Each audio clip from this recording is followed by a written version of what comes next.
দিনের শপথ, দ্বিপ্রহরের সময়ের শপথ, রাতের শপথ, আমি আল্লাহ তুমি রসুলকে মা ওয়াদ্দাকা রব্বুকা ওয়া মা ক্বালা, আমি আল্লাহ না তুমি রসুলকে ভুলে গিয়েছি, না আমি আল্লাহ তুমি রসুলকে না অপছন্দ করি।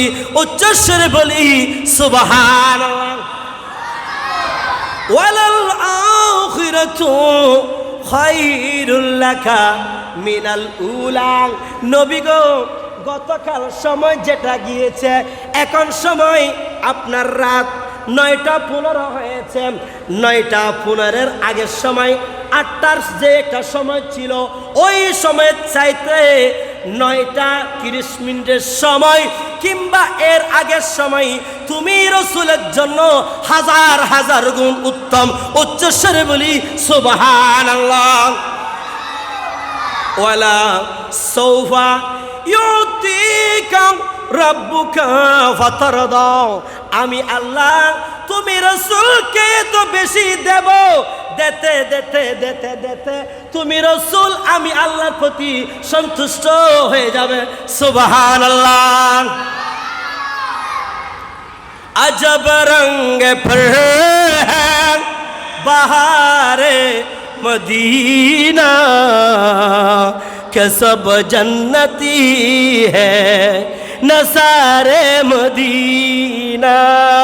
अजब रंग पर है बहारे मदीना के सब जन्नती है नसारे मदीना।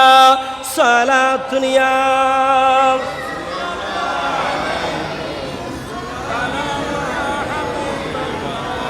তাহলে প্রেক্ষাপট শানে নুজুল বলা হয়। এই আয়াত কারিমা তখন নাজিল হয়েছিল যখন আমার মুস্তাফার উপর ওহী আসা বন্ধ হয়ে গেল। আবার তাফসীরে মাজাহারের মধ্যে লিখতেছেন আল্লাহর নবী রহমতুল আলামিন রসুল কিছুদিন পর্যন্ত যতক্ষণ অসুস্থ ছিলেন, ও অসুস্থ থাকার কারণে আল্লাহর প্যারা মাহবুব নবী বিছানায় পাক থেকে হুজরায়ে পাক থেকে উঠতে পারে নাই। উঠতে না পারার কারণে কাফেররা এটা দেখে আমার রসুলকে তিরস্কারী করতেছে, ইনকার করতেছে।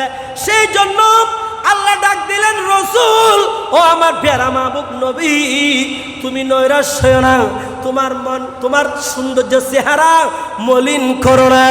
আমি আল্লাহ দ্বিপ্রহরের সময়ে শপথ করে বলতেছি, আমি আল্লাহ তুমি রসুলকে 1 সেকেন্ডের জন্য 1 মিনিটের জন্য বলি নাই। সুবহানাল্লাহ। এরপরে সূরা নাসরের মধ্যে বলেন ওয়ারাফা'না লাকা যিকরাক, আল্লাহ বলেন মাহবুব নবী রে আমি আল্লাহ তো তুমি মুস্তাফার ইজ্জত, তুমি মুস্তাফার শান এত বেশি বুলন্দ করেছি, কিয়ামত পর্যন্ত এই শান ও মান ইজ্জত পৃথিবীর কোনো মানুষ কমাইতে পারবে না। সুবহানাল্লাহ। আমার রসুল যেমন তেমন রসুল নাই। মক্কায়ে মুআজ্জামার মধ্যে যখন ইসলামের দাওয়াত দিচ্ছেন, চারিদিকে প্রথমে আমার রসুলের দিকে মানুষের সংখ্যা কম ছিল, ইমানদারের সংখ্যা কম ছিল। উম্মত আজকে আমার রসুলের মুস্তাফার মিলাদ মাহফিলের মধ্যে কারা আসবে? যারা ইমানদার মুমিন আশিকের রসুল, যাদের অন্তরের মধ্যে যাদের কলবের মধ্যে আমার রসুলের প্রেম থাকবে, ওই সমস্ত মানুষ আমার মুস্তাফার কথা শোনা মাত্র, আমার মুস্তাফার আজমত শোনা মাত্র ঘরে আর বসে থাকতে পারবে না, মোবাইল দেখতে পারবে না, ফেসবুক চালাবে না, রাস্তার মধ্যে অনর্থক সময় নষ্ট করবে না। এরা বলবে যেহেতু আখিরি জামানার নবীর উম্মত আমরা, সেহেতু আমার রসুলের মাহফিল চলতেছে, ওই মাহফিলের মধ্যে বসা যাওয়া এটা আমাদের সকলের ঈমানি দায়িত্ব। বড় করে বলি সুবহানাল্লাহ। আমার রসুল যখন ইসলামের দাওয়াত দিচ্ছেন, কালিমার দাওয়াত দিচ্ছেন, অনেক কাফেররা মুসলমান হয়ে যাচ্ছে। আর কট্টর কাফের যারা আবু লাহাব, আবু জাহেল, উতবা, শাইবা, এরা ঈমান আনেন নাই। আর কিছু কিছু কাফেররা বলতেছেন যে হাদিসে বাগ আমি আপনাদের সম্মুখে তেলাওয়াত করেছিলাম, এই হাদিস কানা সহিহ বুখারী শরীফের মধ্যে আল্লাহর প্যারা মাহবুব নবী রহমতুল লিল আলামিন নবী এলান করেছেন 3508 নম্বর হাদিস। ভাইয়ের আমার, আমি কোনো কিস্তা বলবো না, যেগুলো বলবো কোরআন হাদিস থেকে বলবো, আপনারা শুনবেন, আমল করবেন। কি বলতে যাচ্ছি, সহিহ বুখারী শরীফ হাদিস 3508 নম্বর হাদিস, মুতাফাক্কুর আলাই, যেটা বুখারীর মধ্যে রয়েছেন, যেটা মুসলিম শরীফের মধ্যে রয়েছেন। এই হাদিসে পাকের মধ্যে আল্লাহর নবী এলান করেন, আল্লাহর প্যারা মাহবুব নবী যখন ইসলামের দাওয়াত দিচ্ছেন, ইসলামের দাওয়াত যখন, কালিমার দাওয়াত যখন দিচ্ছেন, তখন কাফেররা বলতেছে, ও মুহাম্মদ, তুমি যদি বাস্তবে আল্লাহর নবী হয়ে থাকো, আল্লাহর রসুল হয়ে থাকো, তাহলে তুমি দেখি এই আকাশের চন্দ্রকে পেটে 2 টুকরা করে আমাদেরকে দেখাও। উচ্চস্বরে বলি সুবহানাল্লাহ। মুহাম্মদ, তুমি যদি বাস্তব আল্লাহর রসুল হয়ে থাকো, নবী হয়ে থাকো, তাহলে দেখি এই আকাশের চন্দ্রকে 2 টুকরা করে দেখাও তো। সেজন্য সহিহ বুখারী শরীফের মধ্যে আল্লাহর নবী বলেন, আইয়ুরিয়াহুম আয়াতান ফারাহুমুল আনশিকাকাল কমর। আল্লাহর প্যারা মাহবুব নবী আর দেরি করেন নাই, আল্লাহর কাছে 2 হাত তুলে দিলেন, 2 হাত তুলে দিয়ে আল্লাহর কাছে দোয়া করলেন, ও আল্লাহ, তুমি আমি রসুলের প্রতি, আমি মুহাম্মদের প্রতি দয়া করো। মক্কার কাফেররা আমার কাছে একটা আরজি দিয়েছেন, যাতে করে আকাশের চন্দ্রকে কেটে আকাশের চন্দ্রকে 2 টুকরা করে দেওয়ার জন্য। ও আল্লাহ, তুমি আমি রসুলের প্রতি, তোমার প্যারা মাহবুব নবীর প্রতি দয়া করো, এহসান করো। আল্লাহর প্যারা মাহবুব নবী হাত মুখের মধ্যে মালিশ করে, মালিশ করতে দেরি করেন নাই, ডান হাতের শাহাদাত আঙ্গুল দিয়ে বাম হাতে তালুর মধ্যে টান মারলেন, মারার সাথে সাথে আকাশের চন্দ্র 2 টুকরা হয়ে গিয়েছে। সুবহানাল্লাহ। সেজন্য শায়ের কি বলেন, মক্কার কাফেরগণে নবুয়াত প্রমাণে। এটা নাত, কিন্তু এটা হাদিসের আলোকে নাত, যেখান থেকে সেখান থেকে না। মক্কার কাফেরগণে নবুয়াত প্রমাণে করে তোমায় আবেদন, চন্দ্র করতে দ্বিখণ্ডন করে আপনায় আবেদন, চন্দ্র করতে দ্বিখণ্ডন। রসুল দেখে আপনার তর্জনী, ইয়া রাসূলুল্লাহ, রসুল দেখে আপনার তর্জনী, চাঁদ হয়ে যায় কুরবানি, আশেকের পরিচয় পেয়ে চির অগ্লান হয়ে যায়। ইয়া রাসূলুল্লাহ, ইয়া রাসূলুল্লাহ, রসুল তুমি ছিলে জমিনে, চন্দ্র ছিল আসমানে। রসুল আপনি ছিলেন জমিনে, চন্দ্র ছিল আসমানে। মক্কার কাফেরগণে নবুয়াত প্রমাণে করে আপনায় আবেদন, চন্দ্র করতে দ্বিখণ্ডন দেখে আপনার তর্জনী। ইয়া রাসূলুল্লাহ, দেখে আপনার তর্জনী, চাঁদ হয়ে যায় কুরবানি, আশেকের পরিচয় পেয়ে চির অগ্লান হয়ে যায়। সালাতুনিয়া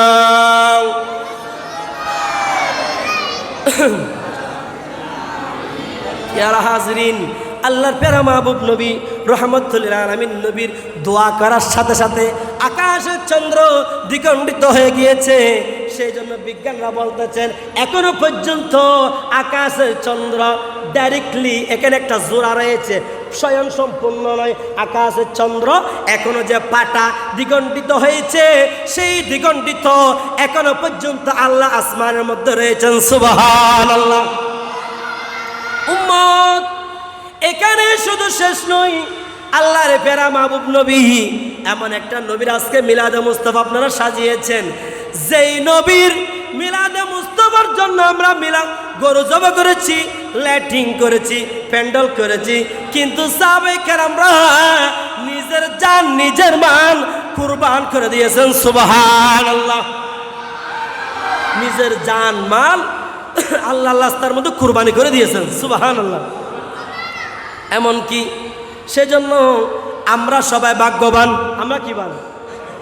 যারা আশিক রসুল যারা ঈদে মিলাদুন নবীর মাহফিল করে তারা কতই না ভাগ্যবান। সুবহানাল্লাহ।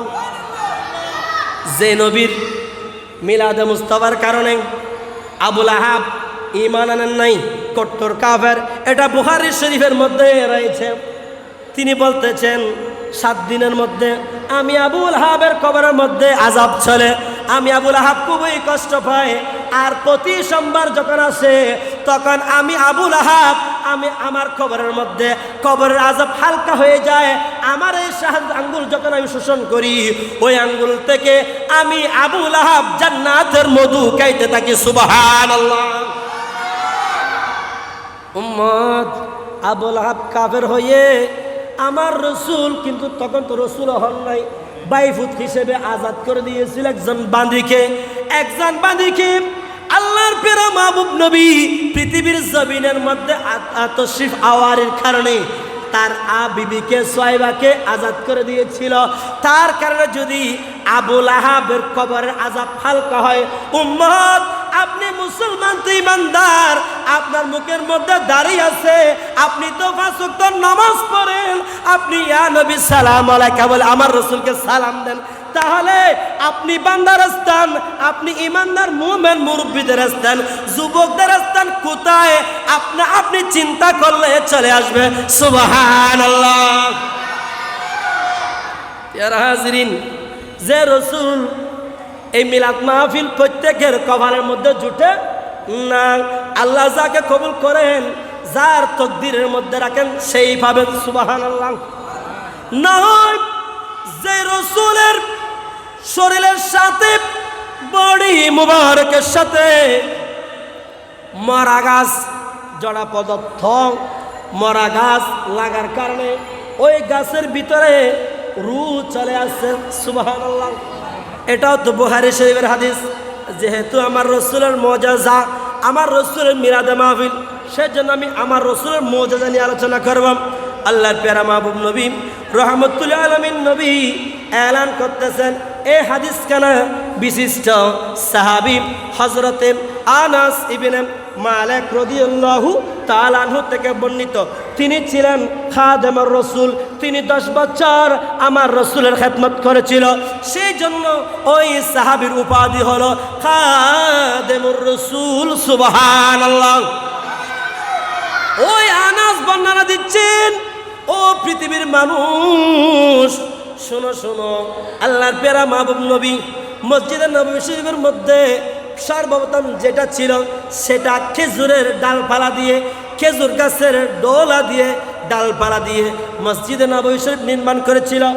আর যে একটা মিম্বার ছিল, ওই মিম্বারটা খেজুর গাছের একটা অংশ ছিল, খেজুর গাছের একটা টুকরা ছিল। ওই খেজুর গাছের মধ্যে আল্লাহর প্যারা মাহবুব নবী রহমতুল আলামিন রাসূল হেলান দিয়ে কি করতেন? খুতবা দিতেন। হেলান দিয়ে খুতবা দিতেন।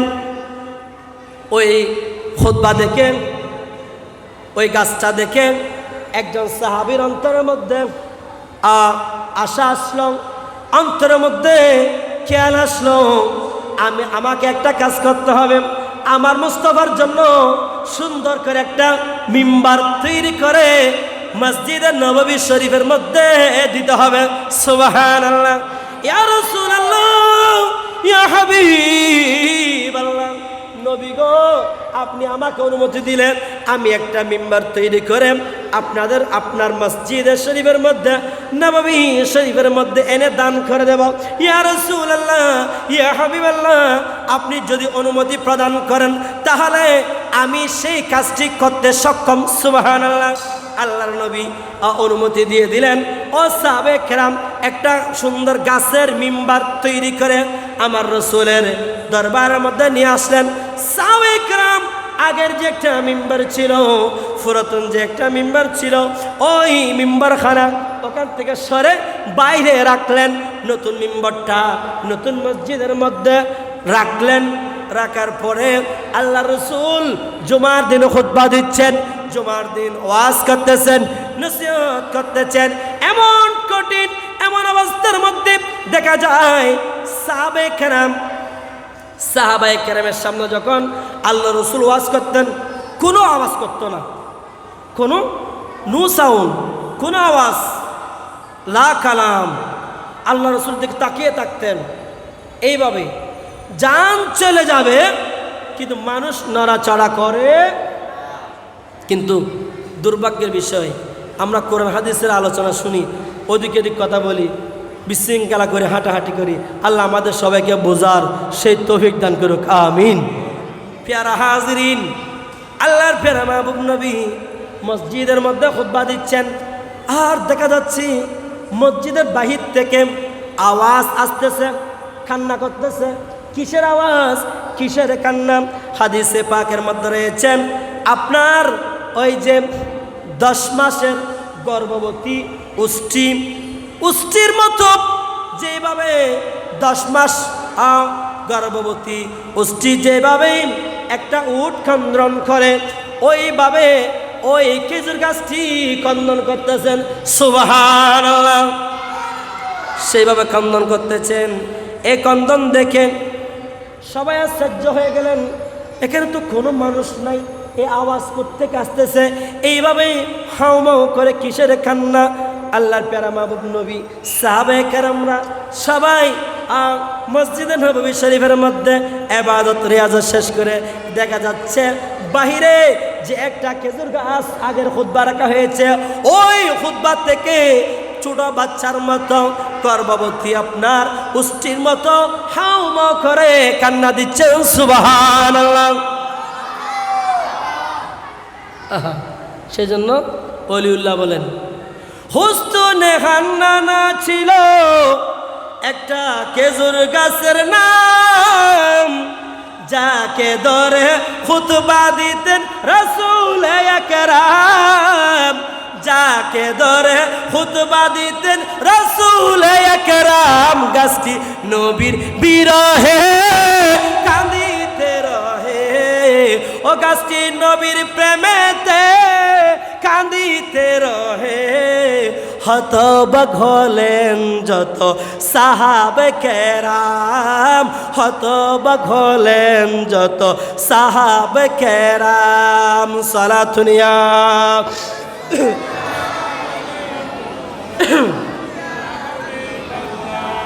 প্যারা হাজরিন, আমার রসুলের ওই মিম্বার খানা আমার রসুলের সাথে বাজার কারণে মরা খেজুর গাছের মধ্যে রূহ চলে আসছেন, সুবহানাল্লাহ।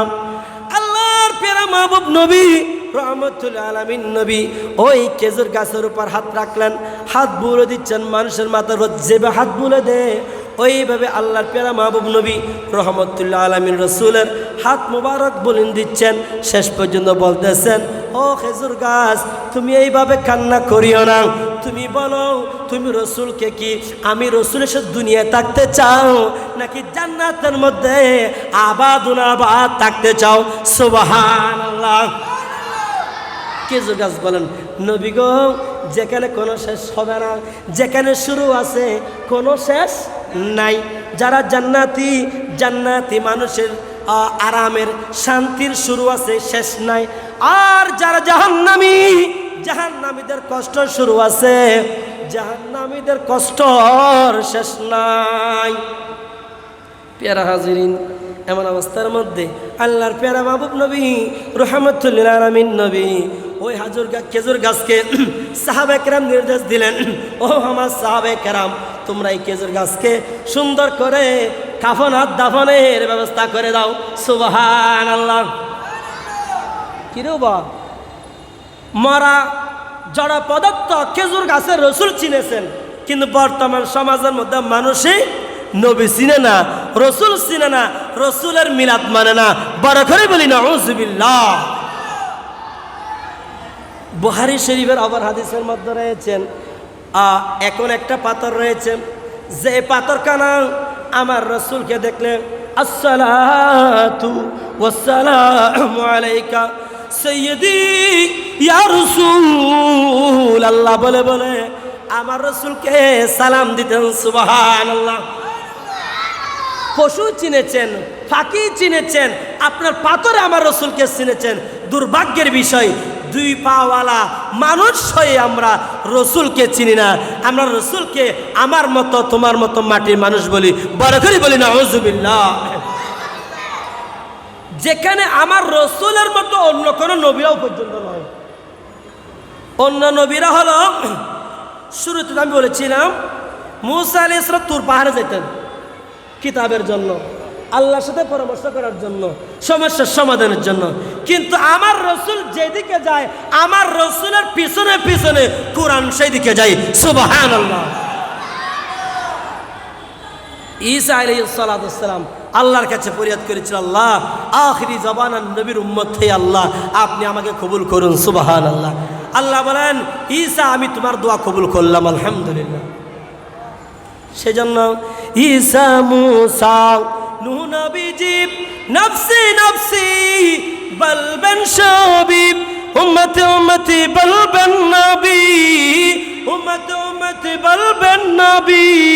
হাসরের ময়দান আশিক বিনে কে বুঝিবেন দয়াল নবীর শান। ত্রিভুবনের প্রিয় মুহাম্মদ, ত্রিভুবনের প্রিয় মুহাম্মদ, কোরআনে রহমান আশিক বিনে কে বুঝিবেন দয়াল নবীর শান। নবী নূরের ফুতুল সোহাগ করে নাম রাখিলেন মুহাম্মদ রসুল। সেই নবীকে মানুষ বললে, সেই নবীকে মানুষ বললে থাকিবে না ঈমান। আশিক বিনে কে বুঝিবেন দয়াল নবীর শান। সালাতুনিয়া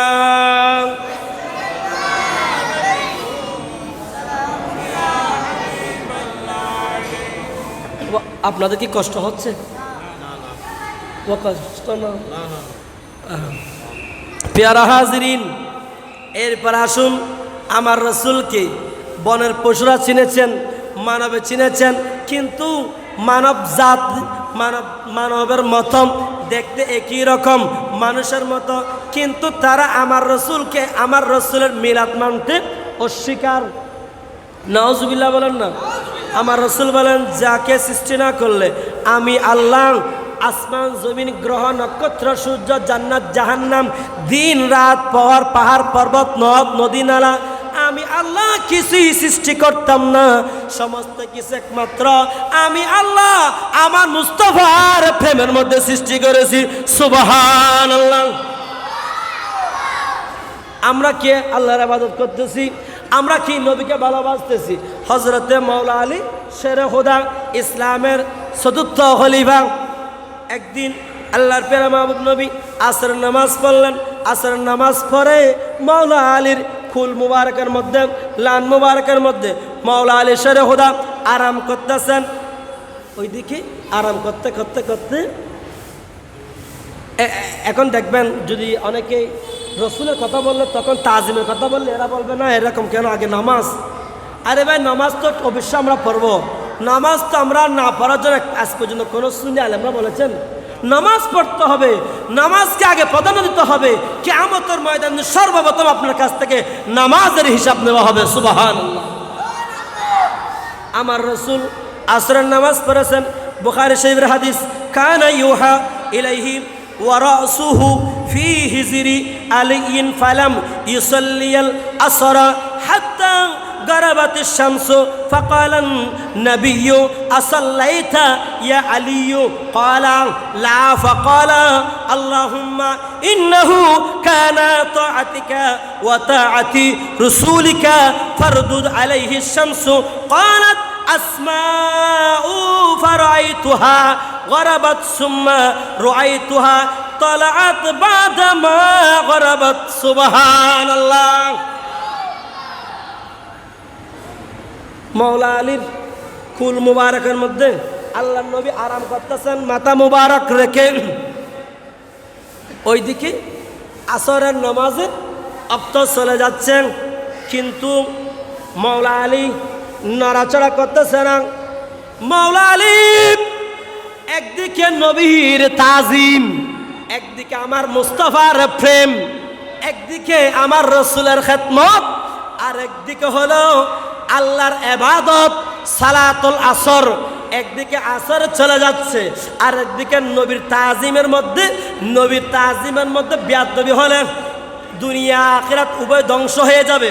মাওলা আলী দুই চিন্তার মধ্যে পড়ে গিয়েছেন, ওইদিকে আল্লাহর ইবাদত আর এদিকে আমার মুস্তাফার রিয়াজত। সুবহানাল্লাহ। মাওলা আলী শের খুদা দুনো চোখের পানি ছেড়ে দিলেন। দেখা যাচ্ছে হঠাৎ করেই মাওলা আলী শের খুদার এক ফোঁটা চোখের পানি আমার মুস্তাফার চেহারার মধ্যে পড়ে গেল। মাওলা আলীর চেহারার আর চোখের পানি আমার মুস্তাফার চেহারা মুবারকের মধ্যে যখন পড়লেন, পড়া মাত্র আমার রাসূল ডাক দিলেন, ও আলী ইবকি কাং, ও আলী তুমি কান্না করতেছ কেন? আলী রে তুমি কেন কান্না করতেছ? বলতেছি ইয়া রাসূলুল্লাহ, ইয়া হাবিবাল্লাহ, ইয়া রাসূলুল্লাহ, আমার জীবনের মধ্যে কোনদিন এক ওয়াক্ত আসরের নামাজ কাজা করি নাই। সুবহানাল্লাহ। ইয়া রাসূলুল্লাহ, আজকে তো আমার আসরের নামাজ চলে গিয়েছে, আসরের ওয়াক্ত সূর্য ডুবে গিয়েছে। নবী গো, একদিকে আপনি রাসূলের তাজিম আর একদিকে আল্লাহর ইবাদত। ইয়া রাসূলুল্লাহ, ইয়া হাবিবাল্লাহ, নবী গো আপনার ইবাদতের মধ্যে তাজিমের মধ্যে ব্যাঘাত ঘটবে, সেই কারণে আমি আলী আপনি রাসূলকে ঘুম থেকে জাগ্রত করি নাই। সুবহানাল্লাহ। ইবে কেন রাসূল ইবে হন্ডে কেন নবী আসলি जिसका कोई सानी नहीं, जिसका कोई सानी नहीं, वो नबी हमारा है। मुस्तफा की अजमत का, मुस्तफा की अजमत का हद ना किनारा है, हद ना किनारा है। जिसका कोई सानी नहीं, वो नबी हमारा है। मुस्तफा की अजमत का, मुस्तफा की अजमत का हद ना किनारा है। नात मुस्तफा सुन ले, नात मुस्तफा पढ़ ले, नात मुस्तफा पढ़ ले, नात मुस्तफा सुन ले। इस तमन्ना लेके कर मैं आकड़ाऊं को चौकट पर, ओ कभी तो पहुंचेंगे कौन गम का मारा है। सारा दुनिया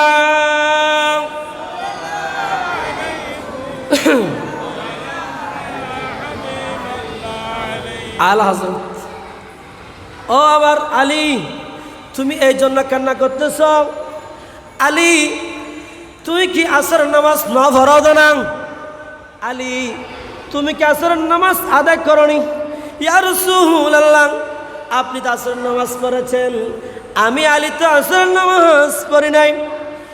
নবী গো আসরের নামাজের মোহাব্বতের কারণে আমি আলীর চোখ থেকে পানি পড়তেছে।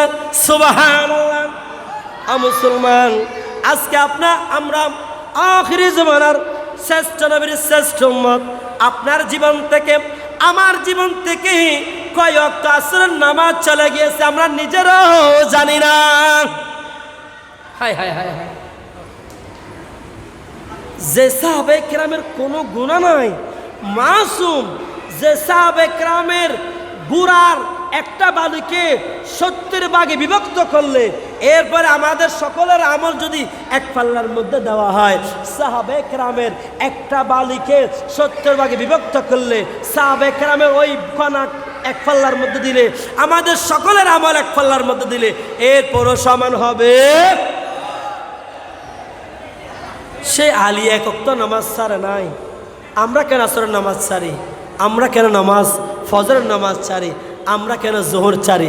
সেই জন্য কাজ করবেন, কাজকে বলবেন যে আগে নামাজ তারপর কাজ, আগে নামাজ তারপরে কাজ। নামাজ পড়বেন, কাজও করবেন, ওই কাজের মধ্যে আল্লাহ বরকত দিবেন। সুবহানাল্লাহ।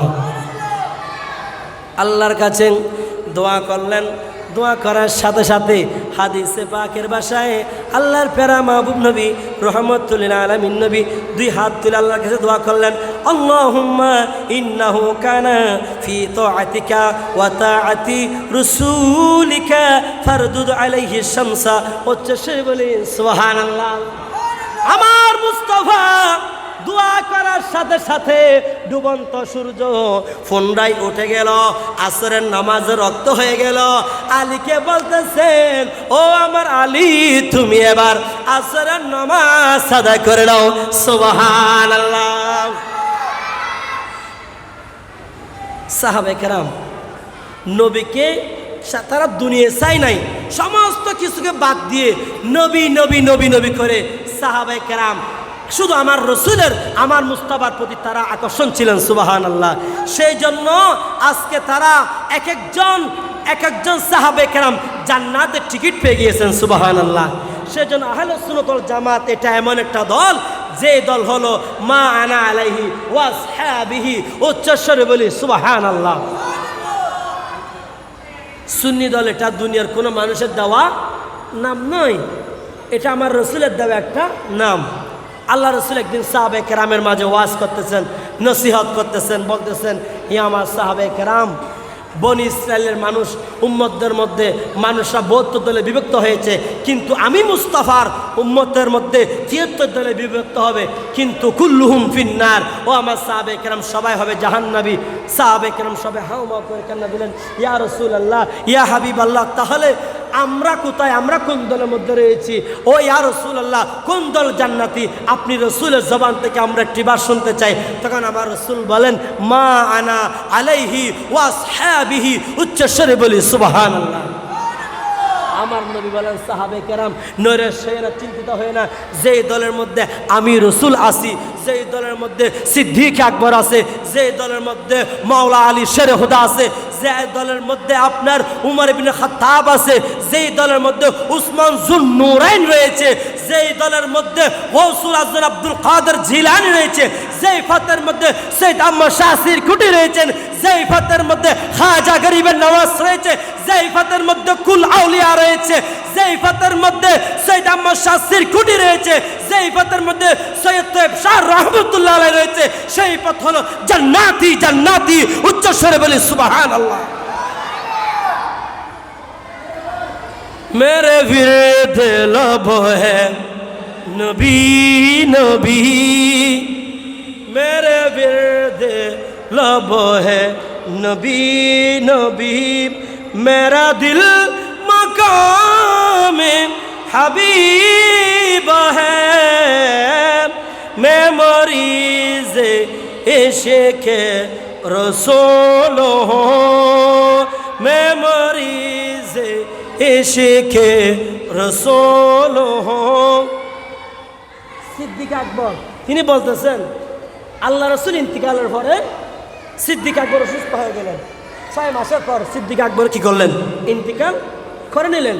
4 মাস কিংবা 6 মাস সমস্ত ডাক্তার কবিরাজরা আসলেন, ট্রিটমেন্ট করে দেখলেন কোনো রোগ ব্যাধি, ডায়াবেটিস, হার্ট অ্যাটাক, কিডনি, কোনো ধরনের সমস্যা, রোগ ব্যাধি ফার নাই। তখন সিদ্দিক আকবর বলতেছেন, এ ডাক্তাররা, এ কবিরাজরা, আমি আবু বকর সিদ্দিকের অন্তরের মধ্যে, শরীরের মধ্যে, বডির মধ্যে কোনো রোগ নাই। আমি সিদ্দিক আকবরের অন্তরের মধ্যে একটা রোগ, সেই রোগের নাম হলো মেরে বিরদে लब है नबी नबी, मेरा दिल मकाम हबीब है, मैं मरीज इश्क रसूल हूँ, मेरा उस गली से राबता सर झुकाते हैं अंबिया, दर मुस्तफा का फकीर हो, दर मुस्तफा का फकीर हो, मेरा रिफात में नसीब है, मैं मरीज इश्क रसूल हूँ, मैं गड़ा अमीर कबीर हो से तुम जहां सब असीर हो दर मुस्तफा का अमीर हो दर मुस्तफा का अमीर हो सला दुनिया